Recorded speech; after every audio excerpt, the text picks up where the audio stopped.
Hello everyone. Thank you for joining us for this informative video. Here's a statistic that might surprise you. A recent Bankrate survey reveals that over 1/3 of Americans have more credit card debt than emergency savings. Yes, more debt than safety net. Now, imagine this scenario. If your car breaks down or you face a $1,000 medical bill tomorrow, would you have cash available? Many may not. That's the hard reality. Interestingly, while some struggle, others are quietly building their wealth. They aren't just saving, they're also investing. So what should you be doing? Should you prioritize saving, investing, or both? Let's dive into this important subject. First, let's clarify the difference between saving and investing. Saving means putting money aside, usually in a bank, for upcoming needs, emergencies, vacations, or home projects. It's safe, readily accessible, and provides peace of mind.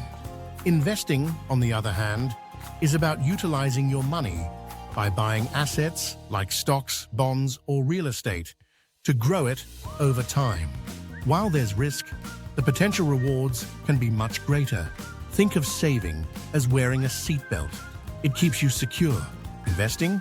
That's your engine. It drives you forward. Start with an emergency fund.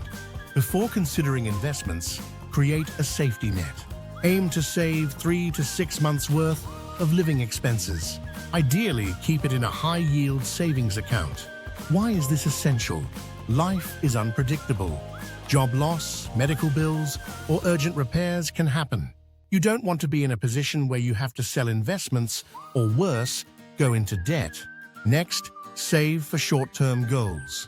A good guideline: if you need the money within 3 years, keep it in savings. Now let's talk about long-term objectives. Investing can help you keep pace with inflation and grow your savings meaningfully. Wealth accumulation is key. Secure your emergency fund first. Save for needs occurring within 1 to 3 years. Finally, invest for long-term goals, 5 years or more. Ultimately, it's not just about what you earn, it's about how you manage it. That wraps up today's video. We'd love to hear your thoughts in the comments. Don't forget to like and subscribe to the channel.